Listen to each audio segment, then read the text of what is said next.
الحمد للہ رب العالمین والصلاة والسلام علی اشرف الانبیاء والمرسلین وعلی آلہ واصحابہ اجمعین۔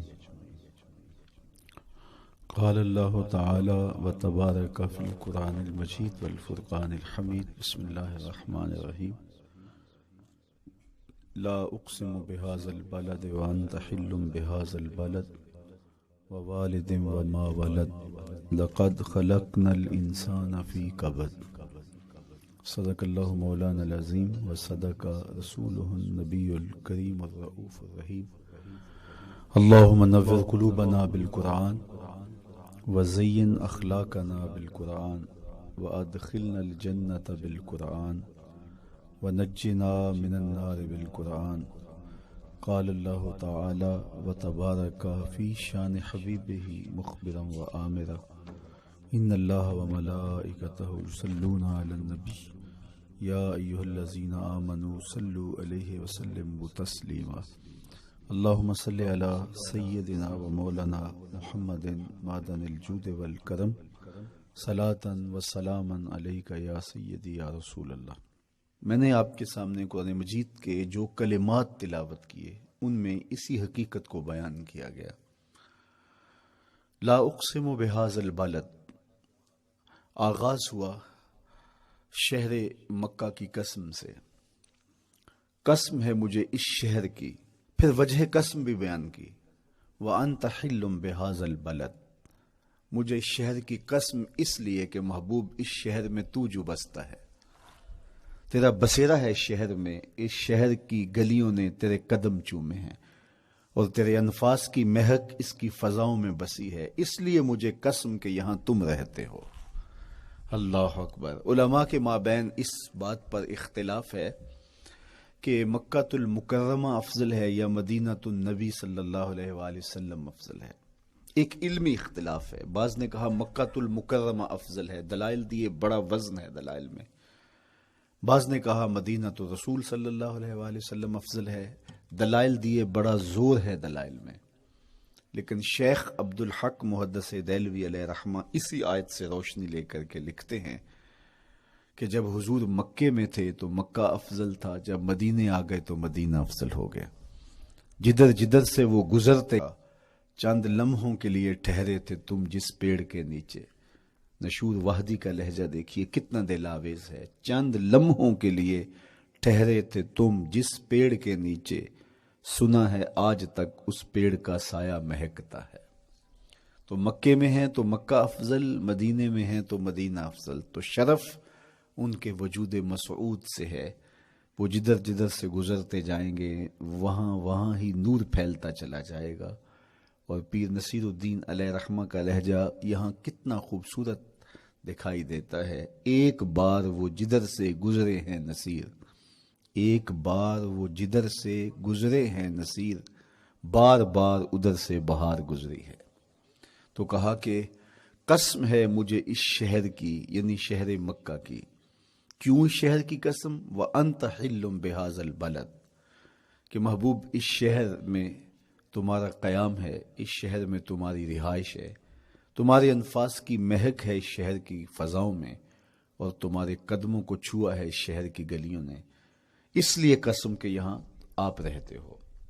وَوَالِدٍ وَمَا وَلَدٍ، اور قسم ہے باپ کی، اور قسم ہے جو اس کی اولاد ہے۔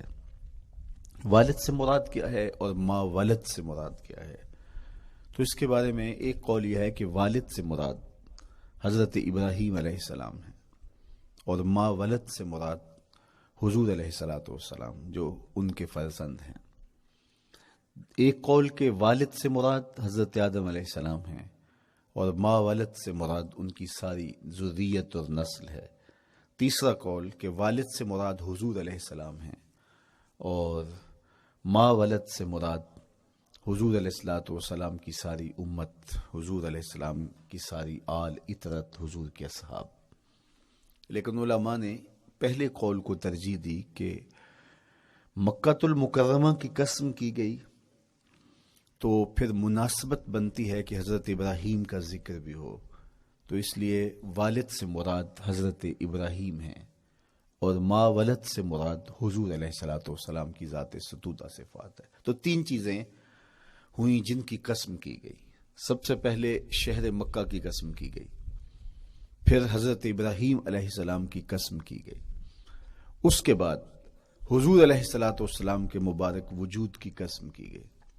تین قسمیں کر کے کہا کیا گیا، چونکہ جو خالی ذہن شخص ہو، جب اس کو کوئی بات بیان کی جائے تو قسم سے آغاز نہیں کیا جاتا۔ متردد الذہن کو کوئی بات کرنی ہو تو قسم سے آغاز کیا جاتا ہے، یا پھر آپ جس مضمون کو بیان کرنے جا رہے ہیں وہ اتنا اہم ہے کہ اس کی اہمیت کو اجاگر کرنے کے لیے آپ کو قسم کرنا پڑتی ہے۔ تو یہ جو ماں بعد کا مضمون ہے جس کو میرے رب نے بیان کیا، اس سے قبل ایک نہیں، دو نہیں، تین قسمیں کی، تو پھر کان تو کھڑے ہو گئے، سماعتیں تو بچھ گئیں کہ وہ کون سی شے ہے جس کو بیان کرنا مقصود ہے، اور اس سے قبل قسم پہ قسم کی جا رہی ہے۔ قسم محبوب شہر مکہ کی، قسم محبوب تیرے والد بزرگوار حضرت ابراہیم علیہ السلام کی، اور قسم تیرے پاکیزہ وجود کی۔ اب انسان بالکل سماعتیں بچھا کے منتظر ہے کہ قسم کی کس بات کی جا رہی ہے، کس بات پہ قسمیں ہو رہی ہیں۔ تو جواب آیا، قسم محبوب شہر مکہ کی جس میں آپ رہتے ہو، قسم آپ کے والد بزرگوار حضرت ابراہیم علیہ السلام کی، اور قسم آپ کے پاکیزہ وجود کی۔ لقد خلقنا الانسان فی کبد، ہم نے انسان کو مشقتوں میں رہتا پیدا کیا ہے۔ یعنی انسان کی زندگی کے اندر مشقتیں، مشکلیں، آلام، مصائب، حالات کی تلخیاں، سخت مراحل، یہ اس کی زندگی کا حصہ ہے، اور ہم نے اس کو ڈیزائن اس طرح کیا ہے کہ یہ ان ساری مشکلات سے نہ بردآزما ہوگا اور حالات کی تلخیوں کا مقابلہ کرے گا، اور خیر و شر کے ساتھ ساری زندگی اس کا تعلق رہے گا۔ تو یہ اگر سخت جان ہوا تو زندگی میں کامیاب اور بامراد ہوا، اور اگر یہ کمزور ہوا تو پیچھے رہ جائے گا۔ اور اس کے لیے جو قسمیں کی ہیں وہ تین ہیں۔ قسم کا اور جواب قسم کا تعلق ہوتا ہے، یعنی جس پہ قسم کی جا رہی ہے تو جو قسم کی جا رہی ہے اس کا کوئی آپس میں تعلق ہوگا۔ جب پھولوں کا ذکر کریں گے تو پھر اس کے متعلقات ہی بعد میں بیان کریں گے۔ کسی نے کہا تھا جنگل میں کوئی مے خار مرا ہے، جنگل میں کوئی مے خار مرا ہے، اسے انگور کے پتوں کا کفن دو۔ میاں جنگل میں مرنے والے شخص کو کسی اور درخت کے پتوں کا بھی تو کفن دیا جا سکتا ہے، لیکن صاحب مرنے والا مے خار ہے، اور شراب کشید کی جاتی ہے انگور سے، تو اس کو تو ٹھنڈ تب بھی پڑے گی کہ انگور کے پتوں کا کفن دیا جائے۔ تو مناسبات ہوتی ہیں۔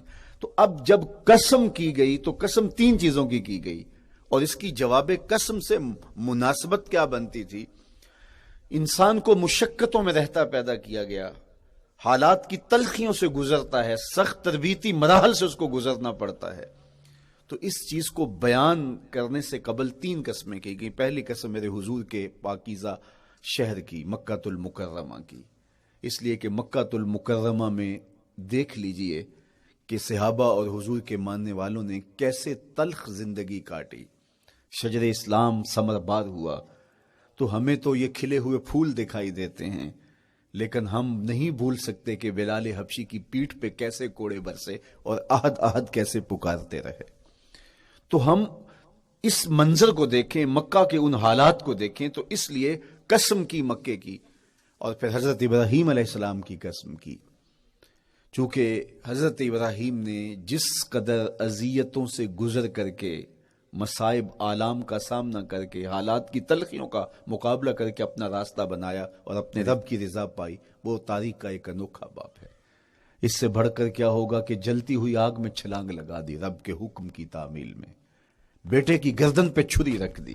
یہ تماشا لب بام نہیں تھا، منا کی وادی میں وہ انوکھا واقعہ رقم ہوا کہ آج بھی تاریخ انگشت بدندہ ہے کیا ایک باپ، اور وہ اس بیٹے کو ذبح کرنے کے لیے آمادہ ہو گیا جو اس کی آنکھوں کا نور ہے اور دل کا قرار ہے، رب سے مانگ مانگ کے لیا، لیکن تعمیل ارشاد میں اس بیٹے کی گردن پہ چھری رکھنے کے لیے باپ تیار ہو جاتا ہے اور اس کو ذبح کرنے کے لیے آمادہ ہو جاتا ہے، حتیٰ کہ بیٹے کو لٹا لیتا ہے اور ہاتھ میں چھری پکڑ کے بیٹے کی گردن پہ رکھ کے پوری ہمت کے ساتھ جب چھری چلاتا ہے تو آواز آتی ہے فلما اسلما وتلہ للجبین ونادیناہ ان یا ابراہیم قد صدقت الرؤیا انا کذالک نجزی المحسنین۔ ابراہیم بس کرو، تم نے واقعی خواب پورا کر دکھایا۔ اپنی بیوی کو، اپنے نو مولود بچے کو وادی غیر ذی زرع میں چھوڑ آنا، جہاں کچھ بھی میسر نہیں تھا، یہاں آپ کو آپ کے ماں باپ چھوڑ کے جاتے ہیں، ایک خوبصورت آسودہ ماحول ہے، اور آپ کو جس مقصد کے لیے چھوڑ کے جا رہے ہیں تو وہ مقصد بھی آپ کے اور ان کے پیش نظر ہے، لیکن اس کے باوجود بھی جو ہے وہ آنکھیں نم ہو جاتی ہوں گی کہ ہم اپنی اولاد کو یہاں چھوڑ کے جا رہے ہیں، جبکہ ایک محفوظ پناہ گاہ میں آپ کو چھوڑ کے گئے۔ آپ کی تربیت کرنے والا ایک جو ہے وہ توانا طبقہ اور ایک توانا جو ہے وہ سٹاف موجود ہے جو آپ کی فکری، ذہنی، بدنی تربیت کے لیے کوشاں ہیں، لیکن اس کے باوجود بھی والدین محسوس کرتے ہیں لیکن اپنے نو مولود بچے کو وہاں چھوڑ کے جانا جہاں آب و دانہ بھی میسر نہیں تھا۔ مورخ اسلام فی جلندری نے اس وادی کا نقشہ کھینچتے ہوئے کہا، وہ وادی جس میں وحشت بھی قدم رکھتی تھی ڈر ڈر کے، جہاں پھرتے تھے آوارہ تھپیڑے بادے سر سر کے، جہاں پر گھاس اگتی تھی، جہاں نہ پھول کھلتے تھے، مگر وہ سرزمین تھی آسماں بھی جھک کے ملتے تھے۔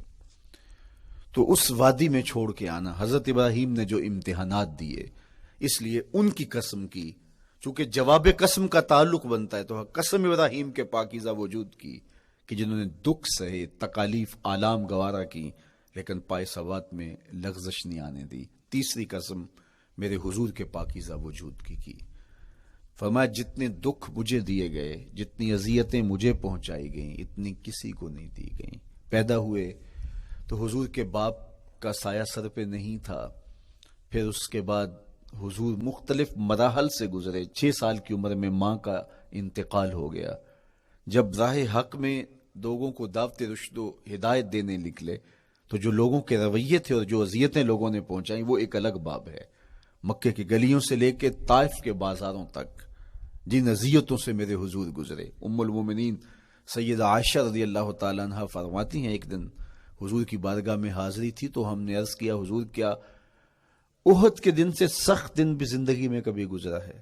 صحابہ کی نظر میں اس دن سے سخت دن کبھی زندگی میں نہیں آیا، اس لیے کہ جب 70 صحابہ کی لاشیں پڑی تھیں، حضور کے چچا حضرت امیر حمزہ شہید کر دیے گئے، اور نہ صرف انہیں شہید کیا گیا، ان کا مسئلہ کیا گیا، اعضائے بدنیاں کاٹ دیے گئے، ناک کاٹ لی گئی، زبان کاٹ لی گئی، بدن چیر کے کلیجہ نکالا گیا، اور پھر ان اعضاء کا ہار پرویا گیا، اور ہندا نے گلے میں ڈال کے رقص کیا، آنکھوں میں نیزے چبھوئے گئے۔ تو یہ دردناک دن تھا۔ تو حضور کے سر انور پہ سفید رنگ کی پٹی بندھی تھی اور چشمان رحمت میں آنسو تھے، اور بار بار فرماتے تھے ما فعل امی، میرے چچا کی کہانی سناؤ۔ تو یہ دردناک دن تھا جو صحابہ نے اپنی آنکھوں سے دیکھا۔ تو انہوں نے کہا حضور کیا احد کے دن سے سخت دن بھی کبھی زندگی میں آیا؟ ان کا خیال تھا کہ حضور فرمائیں گے ہاں یہ میرا زندگی کا مشکل ترین اور سخت ترین دن تھا، لیکن حضور نے فرمایا ہاں عائشہ، جب طائف کے بازاروں میں تیری قوم نے مجھے پتھر مارے تو یہ دن احد کے دن سے بھی سخت تھا۔ حضور ان کے 3 سرداروں کے پاس پیغام حق لے کے گئے، لیکن انہوں نے آگے سے جو رویہ اختیار کیا وہ اتنا اذیت ناک تھا۔ حضور نے فرمایا کہ ٹھیک ہے، میں تمہاری خیر خواہی کا جذبہ لے کے تمہارے تک پہنچا ہوں، تم نے میری دعوت کو قبول نہیں کیا، تمہاری مرضی، تمہارا مقسوم، چلو اب یہ بات میرے اور تمہارے درمیان رہنی چاہیے، اس بات کو راز رہنا چاہیے، اہل مکہ تک یہ بات نہ پہنچے۔ انہوں نے کہا ہم کیوں راز رکھیں، بلکہ اوباشوں کے ہاتھ میں پتھر دے دیے، اور حضور جب واپس ہونے لگے تو وہ حضور کے پاؤں پہ سنگزنی کرتے، حضور اپنا ایک پاؤں اٹھاتے تو دوسرے پاؤں پہ مارتے، شدت درد اور احساس کرب سے حضور بیٹھ جاتے تو ان کے غنڈے دائیں بائیں سے بڑھتے اور کندھوں سے پکڑ کے حضور کو اٹھاتے اور مشق سنگزنی کرتے۔ نالین خون سے بھر گئے، لخت لخت زخمی ہوا۔ اللہ اکبر، کیا دردناک لمحے تھے، کیا تکلیف بری گھڑیاں تھی. تو کہا کہ جب طائف کے بازاروں میں تیری قوم نے مجھے پتھر مارے تو یہ دن احد کے دن سے بھی سخت تھا. اور پھر حضور نے جو کہا سنیے، اللہم اہد قومی فإنہم لا یعقلون. اے اللہ میری قوم کو ہدایت دے دے، یہ مجھے جانتے نہیں. اگر جانتے تو ان کا میرے ساتھ یہ رویہ نہ ہوتا. تو پتھروں کے جواب میں دعائیں دینا پیغمبروں کا حوصلہ ہوتا ہے. اللہ اکبر. مورخ اسلام حفیظ جلندری نے کیا خوبصورت پیرائے میں نقشہ کھینچا کہ حضور ہاتھ اٹھا کے دعا مانگ رہے ہیں، الہی کرم کر کو سارے طائف کے مکینوں پر، الہی پھول برسا ان پتھروں والی زمینوں پر. تو حضور نے دکھ سہے، تکلیفیں سہی. اب 3 قسمیں کی. شہر مکہ کی قسم جہاں حضور کے صحابہ نے تکلیفیں سہی، اس شہر کی گلیوں میں انہیں گھسیٹا گیا اور ان کو کچی کھالوں میں لپیٹ کے دھونیاں دی گئیں، انہیں اذیت ناک مراحل سے گزارا گیا. حضرت ابراہیم مشکل سے مشکل زندگی کاٹی اور رب کی رضا جوئی کے لیے کوشاں رہے. اور میرے حضور نے سخت ترین اذیتوں، مقاومتوں، مخالفتوں اور تکلیفوں کا سامنا کیا. تو ان 3 چیزوں کا حوالہ دے کر، ان 3 چیزوں کی قسم کر کے اب انسان کو بتایا جا رہا ہے کہ تم مشکلات سے تمہیں گزرنا پڑے گا، حالات کی تلخیاں تمہیں سہنی پڑیں گی. کسی مرتبے تک پہنچنے کے لیے تمہیں پھر تکلیفوں کی راہ اختیار کرنی پڑے گی. تم کون ہوتے ہو؟ میرا محبوب ہو تو تکلیفیں وہ بھی اٹھائے. 2 جہاں کا مالک ہو اور طائف کے بازاروں میں اس کے پاؤں پہ بھی پتھر پڑیں، اور کونین کا سردار ہو اور ان کے اوپر اوجری ڈال دی جائے. کائنات کا مالک ہو اور ان کو مکے کی گلیوں کے اندر ان کے گلے میں عقبہ بن ابی معیط کپڑا ڈالے اور تاؤ دے. تو کیا ان مشکلات سے تم بچ سکتے ہو؟ جب تم کسی منزل تک پہنچنا چاہتے ہو تو پھر یہ حوالے ماضی کے دیکھ لو. 3 قسمیں کر کے اس حقیقت کو بیان کیا کہ ابراہیم علیہ السلام کے وجود کو دیکھ لو، حضرت مصطفیٰ کریم علیہ السلام کی ذات ستودہ صفات کو دیکھ لو، اور مکے کی گلیوں میں صحابہ کے ساتھ جو ظلم اور جبر ہوئے اور انہوں نے جو مصیبتیں اور مشقتیں کاٹی وہ ساری دیکھ لو. تو 3 قسمیں کھا کر کے کہا کہ بے شک انسان مشقتوں میں رہتا پیدا کیا گیا ہے. اس لیے قافلہ انسانی کے وہ افراد جو کسی منزل کے متلاشی ہوتے ہیں، جو جستجو کی زندگی بسر کر رہے ہوتے ہیں، ان کو پھر مشکلات سے گزرنا پڑتا ہے اور حالات کی تلخیاں ان کو گوارا کرنا پڑتا ہے، کشاکش حیات سے ان کو ٹکرانا پڑتا ہے، اور ان کو آگے بڑھنے کے لیے ان کو تکلیفوں سے گزر کر کے، جان گسل مراحل سے گزر کر کے پھر منزل کی طرف عازم سفر ہونا پڑتا ہے. کیا میں نے اس خاکدان سے کنارہ جہاں رزق کا نام ہے آب و دانا، پلٹنا جھپٹنا جھپٹ کر پلٹنا لہو گرم رکھنے کا ہے ایک بہانہ. پرندوں کی دنیا کا درویش ہوں میں کہ شاہی بناتا نہیں آشیانہ. تو زندگی مشکل مراحل سے گزر جانے کا نام ہے. اقبال نے کہا تھا ہے شباب اپنے لہو کی آگ میں جلنے کا نام. یہ زندگی آسان نہیں ہے، یہ حالات کی تلخیوں کا مقابلہ کرنے کا نام ہے، یہ ضبط نفس کا نام ہے، یہ اپنے من کی تربیت کا نام ہے. حضرت امام راضی سایت کریمہ کے تحت لکھتے ہیں کہ جب بچہ شکم مادر میں ہوتا ہے تو وہ 3 پردوں میں ہوتا ہے، ایک جھلی کا پردہ، ایک رحم مادر کا پردہ اور ایک پیٹ کا پردہ. تو 3 پردوں میں وہ بیچارہ بڑی عجیب سی حالت میں ہوتا ہے. یہ اس کا پہلا مرحلہ ہے تخلیق کے بعد. اس کے بعد پیدائش کا دوسرا مرحلہ ہے. یہ زچہ بچہ دونوں کے لیے موت و حیات کے مرحلے ہوتے ہیں. اس کے بعد وہ پیدا ہوا، اس دنیا پہ آیا تو اس کی مشکل کیا ہے؟ زبان ہے، بولنا نہیں جانتا، دیکھتا ہے پہچان نہیں سکتا، سنتا ہے سمجھ نہیں سکتا، ہاتھ ہیں پکڑ نہیں سکتا، ٹانگیں ہیں چل نہیں سکتا. کتنی مشکل بن گئی. یہ سب کچھ چیزیں ہونے کے باوجود بھی وہ بے بس دکھائی دیتا ہے. اس کو دودھ مانگنے کے لیے بھی رونا پڑتا ہے. تو یہ ایک مرحلہ تھا. پھر آہستہ آہستہ اس نے بولنا سیکھا، ایک ایک حرف کر کے لفظ لفظ جوڑ کے وہ جملے مکمل کرتا رہا. آج تو زبان کا طوطی بولتا ہے، آج تو بات کریں تو جو ہے وہ ماحول تھم جاتا ہے. لیکن انسان ذرا پلٹ کے آغوش مادر میں تیری ماں نے ایک ایک حرف تجھے سکھایا تھا، ایک ایک لفظ تجھے سکھایا تھا، لفظ لفظ کر کے حرف حرف کر کے جملے بنے. اور آج تیری گفتار کی شوخی کے تذکرے زمانے میں ہیں تو پھر تجھے بولنا سکھایا. تو چل نہیں سکتا تھا، آج تیری جو ہے وہ جولانیاں دیکھنے والی ہیں، تیری رفتار کو کوئی چھو نہیں سکتا ہے، تیری آنکھوں کی بجلیاں آج عقابوں سے بڑھ کر ہیں، آج تیرے کانوں کے اندر نغموں کا جہاں آباد ہے، آج تیرے ہاتھوں کی گرفت کہ آگے شیر غراں بھی ہو تو وہ بھی بے بس ہو جاتا ہے، لیکن دیکھ تو کتنا مجبور تھا۔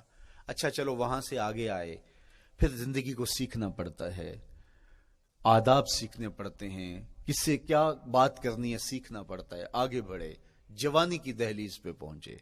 جوانی انسان کی زندگی کا باقپن ہوتا ہے، عروج ہوتا ہے، اللہ اکبر، لیکن جوانی کو تقدس معاب رکھ کے منزل تک پہنچانا یہ سب سے مشکل مرحلہ ہوتا ہے، چونکہ جذبات بے قابو ہیں، خواہشیں آوارہ ہیں، اور تا حد نظر نظارے ہی نظارے جو دل کو کھینچتے ہیں۔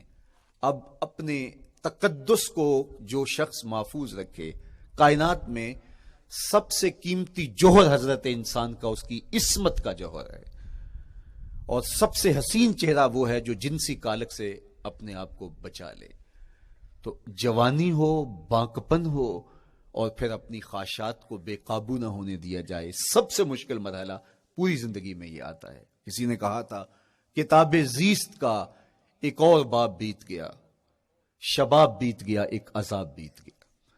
تو شباب کا ختم ہونا اور اس کو خیریت سے منزل تک پہنچنا، یہ کتنا بڑا مشکل مرحلہ ہوتا ہے۔ جس کا جوانی میں باطن کا چہرہ مسخ ہو جاتا ہے اور جنسی کالک سے جو چہرہ آلودہ ہو جاتا ہے، اس کا عفت کا دامن داغدار ہو جاتا ہے، تو اس لیے وہ چہرہ تاباں ہے، وہ چہرہ روشن ہے، وہ چہرہ منور ہے جو اپنے آپ کو کالک نہیں لگنے دیتا اور اپنی عصمت کی حفاظت کرتا ہے۔ میرے حضور نے بھی ارشاد فرمایا، سبعۃ یظلھم اللہ تعالی فی ظلہ یوم لا ظل الا ظلہ، 7 اشخاص ایسے ہیں قیامت کے دن جب کوئی سایہ نہیں ہوگا، اللہ ان کو اپنے عرش کا سایہ عطا کرے گا۔ ان میں سے پہلا شخص امام عادل، عادل حکمران، دوسرا شخص وشاب نشأ فی عبادت اللہ، وہ جوان جس کی جوانی اللہ کی عبادت میں بسر ہوئی، تیسرا وہ شخص ورجل قلبہ معلق بالمساجد، وہ شخص جس کا دل مسجد میں لگتا ہے، مسجد میں جمتا ہے، اور چوتھا شخص ورجل دعتہ امرأۃ ذات منصب وجمال فقال انی اخاف اللہ، وہ شخص جس کو دعوت گناہ ملی اور حسن قدموں میں بچھنے کے لیے بےتاب ہوا، اور اس نے کیا کہا، انی اخاف اللہ، میں اللہ سے ڈرتا ہوں، میرا اللہ مجھے دیکھ رہا ہے۔ وہ لگا بجلی اتو بٹن ہوتے نا، تو اس میں بٹن دبا سے نہ جل شانہ کی طرف سے ہر کام کے ہونے کا یقین ہمارے اندر یہ استقامت اور یہ حوصلہ پیدا کرتی ہے یہ چیز۔ اس لیے مجھے اور آپ کو اپنی پوری زندگی میں اس عمل سے گزر کر کے اپنے آپ کو مضبوط ترین صورتحال میں لا کے کھڑا کرنا پڑے گا، اور یہی زندگی کا جمال ہے۔ تو اب پھر دیکھیے قرآن کیا کہہ رہا ہے، لا اقسم بہذا البلد وانت حل بہذا البلد ووالد وما ولد، 3 قسمیں کی۔ اس کے بعد ارشاد فرمایا لقد خلقنا الانسان فی کبد، ہم نے انسان کو مشکلوں میں، مصائب میں، آلام میں رہتا ہوا پیدا کیا۔ کہتے ہیں جب حضرت انسان کی تخلیق ہوئی تو اس کا خمیر جب گویا جا رہا تھا تو اس کے اوپر 39 دن تک آزمائشوں کی، دکھوں کی، تکلیفوں کی بارش ہوئی، اور ایک دن خوشیوں اور مسرتوں کا می برسا۔ تو انسان کی زندگی کے اندر حالات سے ٹکرانا اور دکھوں کو سہنا اور دکھوں سے مقابلہ کرنا، یہ سیکھنا پڑے گا، اور جب انسان اس کو عملی طور پر سیکھ جائے گا تو پھر زندگی کا جمال اور زندگی کا حسن نصیب ہوگا۔ دوسری بات، ہمیں اپنی زندگی میں 7 چیزوں کو اپنا اصول بنا لینا چاہیے، اور یہ 7 چیزیں وہ ہیں جو ہماری زندگی کو ایک خوبصورت سانچے میں ڈھال کر کے ہمیں ایک پاکیزہ اور ستھرا انسان بنا دیتی ہیں۔ پہلی چیز، التمسک بکتاب اللہ، اللہ کی کتاب سے جڑ جانا، وابستہ ہو جانا۔ جب ہم کتاب اللہ سے وابستہ ہو جائیں تو پھر ہمارے باطن کی اور نفس کی تربیت ہوتی ہے، اور پھر ہم وہ مطلوب انسان بنتے ہیں جو ہمارا رب ہم سے تقاضا کرتا ہے۔ تو اس لیے ہمیں اپنی زندگی میں اس چیز کو لازم کر لینا چاہیے کہ ہمارا کوئی بھی دن قرآن مجید کی تلاوت کے بغیر نہ گزرے۔ اپنے دن کا آغاز قرآن مجید کی تلاوت سے کیجیے۔ سورہ یاسین سے جو اپنے دن کا آغاز کرتا ہے سارا دن اللہ کی امان میں رہتا ہے، اس کی حفاظت میں رہتا ہے۔ اور اپنی شب کا آغاز سونے سے پہلے سورہ الملک کی تلاوت کریں، آپ ساری شب اللہ کی امان میں، اس کی حفاظت میں رہیں گے۔ اور قرآن مجید کو سمجھ کر اس کے مفاہیم و مطالب کے ساتھ ایک رکوع کم از کم پوری زندگی، اپنی زندگی کے نصاب میں آپ کتنا وقت مختلف امور کے لیے سر انجام دیتے ہیں۔ یہ کتاب انسانی ہدایت کے لیے، انسانی تربیت کے لیے، اس سے کوئی اور بہتر اور مؤثر جو ہے وہ نصاب نہیں ہو سکتا ہے۔ انسان سازی کا بہترین ذریعہ ہے یہ کتاب، اور اس کتاب کے ذریعے سے جو ہے وہ انسان پستیوں سے اٹھ کے بلندیوں تک جا پہنچتا ہے۔ اقبال نے تو کہا کہ گر تمی خواہی مسلمان زیستن، نیست ممکن جز بقرآن زیستن۔ اگر تو مسلمان بن کے جینا چاہتا ہے تو قرآن کے بغیر ایک قدم بھی نہیں چل سکتا۔ تو آگے چل کے اسی نظم میں کہا کہ فاش می گوئم آنکھ در دل مزمرست، این کتابیں نیست چیزیں دیگرست۔ اگر میں کھل کے بیان کر دوں جو میرے سینے میں چھپا ہے تو میں تجھے بتا دوں کھل کے، یہ کتاب نہیں، یہ کوئی اور ہی شے ہے۔ کن لوگوں کو کہاں سے اٹھایا اور یہ کتاب کہاں تک لے گئی، جو باہمی جنگ و جدل میں الجھے ہوئے تھے اور حرف شناس بھی نہیں تھے، جو سواد آشنا بھی نہیں تھے، پھر انہوں نے جو ہے وہ روما کی سلطنت بھی الٹ کے رکھ دی۔ یہ کرشمہ تھا اس کتاب کا، جس نے زندگی کا جمال ان کی روحوں کے اندر پیدا کر دیا۔ تو میں اور آپ اپنی زندگی میں قرآن مجید سے کبھی بھی دور نہ ہوں۔ روزانہ کی بنیاد پہ آپ تلاوت کلام مجید اپنی زندگی میں شامل رکھیں۔ انشاءاللہ اس کے اجالے دنیا میں اور آخرت میں آپ اپنی آنکھوں سے مشاہدہ کریں گے۔ حضرت امام احمد بن حنبل فرماتے ہیں، میں نے رب سے کہا کہ مجھے اپنا قرب عطا کر، آواز آئی میرا قرب چاہتے ہو تو قرآن پڑھا کرو۔ یہ رب کی قربت کی بھی ضمانت ہے اور ضبط نفس اور باطن کی تربیت کا بھی ذریعہ ہے۔ اچھا، دوسری بات، والاقتداء بسنت رسول اللہ صلی اللہ علیہ وآلہ وسلم۔ ہمارے لیے بہترین نمونہ ہمارے حضور علیہ الصلوۃ والسلام کی زندگی ہے، حضور کے دیا ہوا نظام حیات ہے جس پر حضور نے خود عمل کر کے دکھایا۔ میرا عشق رسول، میری محبت رسول اس بات کا تقاضا کرتی ہے کہ میں ان کے طریقہ حیات کے مطابق اپنی زندگی گزاروں۔ اسلام دعوے کی بات نہیں کرتا، دلیل ہم سے مانگتا ہے۔ آج میں کہتا ہوں میں عاشق رسول ہوں، اور اتنا بڑا عاشق رسول ہوں کہ میرے جیسا زمانے میں دوسرا کوئی نہیں۔ میرے جذبات ایسے دکھائی دیتے ہیں آسمان کو چیر دوں گا اور زمین کو پھاڑ دوں گا، لیکن ہمسایوں کے ساتھ میرا سلوک بتاتا ہے کہ میں عاشق رسول نہیں ہوں۔ دوستوں کے ساتھ میں 3 دن وہاں منتظر رہتے ہیں، وہ اچانک گزرا اور دیکھا تو حضور علیہ الصلوۃ والسلام کھڑے ہیں، تو خود پریشان ہوا۔ صرف اتنی بات اسے کہی، صاحب تو نے مجھے مشکل میں ڈال دیا، تو نے مجھے مشقت میں ڈال دیا۔ عہد کیا ہے تو پھر اس کی پاسداری نبھا کے دکھائی۔ اللہ اکبر! میں اگر حضور سے محبت کرنے والا ہوں تو میرا رویہ بتائے کہ میں عاشق رسول ہوں۔ میری زبان پہ جھوٹ نہیں بول سکتی۔ آپ سے پوچھا گیا کہ مومن بزدلی کر سکتا ہے؟ کہا نہیں، بہادر ہوتا ہے، لیکن ہو سکتا ہے کبھی اس سے بزدلی سرزد بھی ہو جائے۔ پھر پوچھا گیا کہ مومن بخیل ہو سکتا ہے؟ کہا نہیں، سخی ہوتا ہے، لیکن ہو سکتا ہے کبھی اس سے بخل بھی سرزد ہو جائے۔ پھر تیسرا سوال حضور سے کیا گیا، مومن جھوٹا ہو سکتا ہے؟ فرمایا جھوٹا نہیں ہو سکتا، یہ پکی بات ہے کہ مومن جھوٹ نہیں بول سکتا۔ میں اور آپ اپنے رویوں میں دیکھیں کہ ہم کھڑے کہاں ہیں۔ آج ہم ان جگہوں پہ بھی جھوٹ بولتے ہیں جہاں جھوٹ بولنا ہماری مجبوری بھی نہیں ہوتی، چونکہ یہ ہماری فطرت ثانیہ اور عادت بن چکا ہے، اور ہم اس کو برا ہی نہیں سمجھتے۔ جبکہ جھوٹ جب کوئی شخص بولتا ہے، حدیث پاک میں آتا ہے اس کے منہ سے بدبو نکلتی ہے، رحمت کے فرشتے 1 میل دور ہٹ جاتے ہیں اس سے۔ اور سویر سے شام تک جب ہمارے معمولات یہ ہوں تو پھر ہم کہاں کھڑے ہیں اور رحمت کے فرشتے کہاں کھڑے ہیں؟ تو حضور علیہ الصلوۃ والسلام کی سنت کا اتباع حضور کی محبت کی دلیل ہوگی۔ امام قرطبی نے لکھا ہے، اللہ کی محبت کا کوئی دعویٰ کرے تو کیا دلیل ہوگی کہ یہ واقعی محب الہی ہے؟ تو کہا اللہ سے محبت کا دعویٰ کرنے والے کے لیے دلیل یہ ہے کہ وہ قرآن سے پیار کرے۔ قرآن سے پیار اور قرآن سے محبت کی دلیل یہ ہے کہ حضور کا پیار سینے میں رکھے۔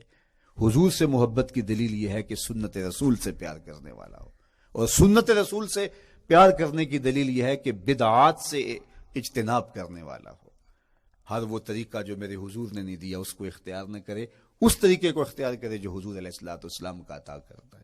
تیسری بات، اکل الحلال، یہ وہ بنیادی اصول ہیں جو ہماری زندگیوں میں اتر جانے چاہیے اور ہم ایک صالح اور خوبصورت انسان بن کے اس معاشرے کا حصہ بن سکتے ہیں۔ عقل حلال زندگی میں شامل ہو تو زندگی کو جمال نصیب ہوتا ہے اور باطن اور ظاہر کو طمانینت نصیب ہوتی ہے۔ اگر رزق پاک نہیں ہے تو آپ کعبے بھی جائیں تو وہاں بھی آپ محروم پلٹیں گے۔ میرے حضور علیہ الصلوۃ والسلام نے فرمایا ایک بندہ لمبا سفر کر کے گیا، اشعث اغبر کے لفظ ہیں کہ اس کے بال بکھرے ہوئے ہیں، سفر کی گرد پڑی ہوئی ہے اور لباس بھی پھٹا ہوا ہے، شکستہ حالت، پرا گندہ صورت، اور کھڑا ہے کعبۃ اللہ کے سامنے، یمد یدیہ، دونوں ہاتھ لمبے کر کر کے دعا مانگ رہا ہے اور کیا کہتا ہے؟ اے اللہ ومطعمہ حرام ومشربہ حرام وملبسہ حرام وغذی بالحرام، فرمایا اس کا کھانا حرام کا ہے، اس کا پینا حرام کا ہے، اس نے جو لباس پہنا ہے وہ حرام کا ہے۔ میرے حضور فرماتے ہیں بتاؤ اس کی دعا کیسے قبول ہوگی؟ اب لمبا سفر کاٹ کے حرم کعبہ میں پہنچے، غلاف کو پکڑ پکڑ کے دعائیں کر رہا ہے، لمبے لمبے ہاتھ کر کے دعائیں مانگ رہا ہے، ملتزم سے لپٹا ہوا ہے، حتیم میں سجدہ ریز ہو کے رو رو کے دعائیں مانگ رہا ہے، لیکن دعا قبول نہیں ہوتی۔ کیوں؟ اس لیے کہ اس کے پیٹ میں لقمہ حرام کا ہے، اس کے بدن پہ لباس حرام کا ہے۔ تو اسلام نے جتنا زور حلال کمانے، حلال کھانے اور حلال اختیار کرنے پر دیا ہے، تو ایک مومن اگر اسلام کے مبادیات سے بھی آگاہ ہو تو اس کی تو زندگی کے اندر جو ہے وہ حرام گھس ہی نہیں سکتا ہے، بلکہ وہ مشکوک سے بھی اجتناب کرے۔ چوتھی چیز، کف الاذی، اپنے آپ کو ایسا بناؤ کہ تمہارے وجود سے کسی کو ضرر اور تکلیف نہ پہنچے۔ ہمارا اسلام تو ہمیں یہ بتاتا ہے کہ تم پیاز یا لہسن کھا کے مسجد میں نہ جاؤ کہ تمہارے منہ سے جو سمیل آتی ہے اس سے کسی کو تکلیف نہ پہنچے۔ تو یہ اسلام کی دی ہوئی تعلیمات ہیں کہ مسجد میں بھی جانا ہے تو اپنے آپ کو دیکھو کہ تمہاری حالت کیا ہے، تمہاری وجہ سے کسی کو تکلیف نہ پہنچے، تمہارے رویے اتنے خوبصورت ہوں، تمہارے ہمسائے بتائیں کہ یہ واقعی مسلمان ہے۔ مسلمان کی تعریف کی گئی، المسلم من سلم المسلمون من لسانہ و یدہ، مسلمان کون ہے؟ جس کے ہاتھ سے، جس کی زبان سے دوسرا مسلمان بھائی محفوظ ہے، تو وہ مسلمان ہے۔ اللہ اکبر۔ ہم یہ جو کہتے ہیں السلام علیکم، اس کو کہتے ہیں تحیت المسلم، مسلمان کا تحیت۔ تو اس میں اس کے معنی پہ غور کریں تو ہم اس کو ضمانت دے رہے ہوتے ہیں، السلام علیکم، تیرے اوپر سلامتی ہو، تو ہم اپنی جانب سے اسے ضمانت دیتے ہیں، میرے بھائی میری طرف سے تیری عزت، تیری جان، تیری آبرو سلامت ہے، اب میری جانب سے تو پریشان نہیں ہونا، میں تجھے سلامتی کی ضمانت دیتا ہوں۔ اور وہ آگے سے کیا کہتا ہے؟ وعلیکم السلام، میرے بھائی پھر میری جانب سے بھی تیرا سب کچھ محفوظ ہے۔ اگر سلام کا مفہوم اچھی طرح ہماری روحوں میں اتر جائے تو پھر ایسا ہو نہیں سکتا کہ ہم جس کو السلام علیکم کہہ دیں پھر اس سے ہم دھوکہ کریں یا اس کی آبرو پہ حملہ آور ہوں یا اس کے مال پہ حملہ آور ہو جب السلام علیکم کہہ دیا۔ چونکہ جو ہمیں لفظ بولنے کے لیے کہا گئے ہیں اس کے پیچھے فلسفہ ہے لفظوں کا۔ یہ پھول ہیں، ان کو دیکھ کر سبحان اللہ کہنے کا کہا گیا ہے، پہاڑوں کو دیکھ کے اللہ اکبر کہنے کا کہا گیا ہے۔ پہاڑوں کو دیکھ کے سبحان اللہ کہہ دیں اور پھولوں کو دیکھ کے اللہ اکبر کہہ دیں، ایسا کیوں نہیں کہہ دیتے؟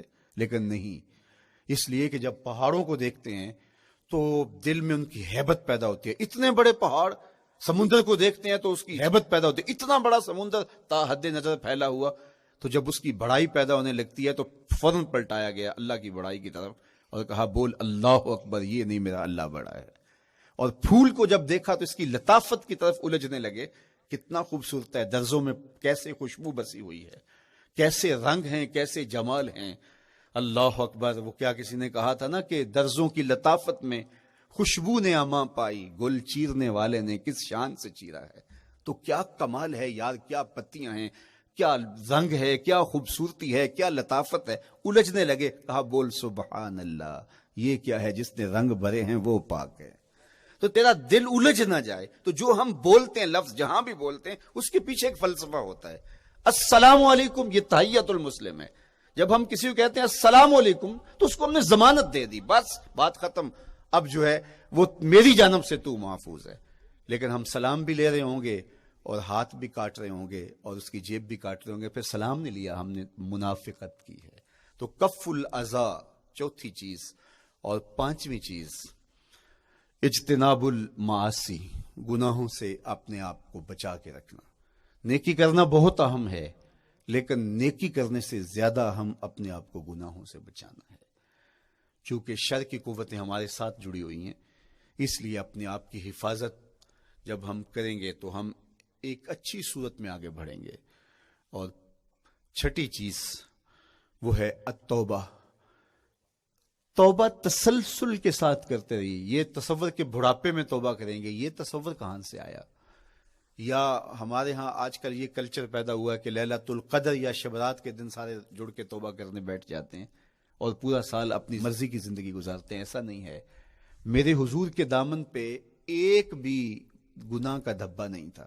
ہم نبیوں کی عصمت کے قائل ہیں، کسی نبی پر کوئی گناہ کا دھبا نہیں ہوتا۔ اگر اس امکان کو بھی تسلیم کر لیا جائے تو ساری شریعت مشکوک ہو جاتی ہے، لیکن اس کے باوجود حضور فرمایا میں دن میں اللہ سے 100 بار توبہ کرتا ہوں، ایک دن میں 100 مرتبہ توبہ کرتا ہوں۔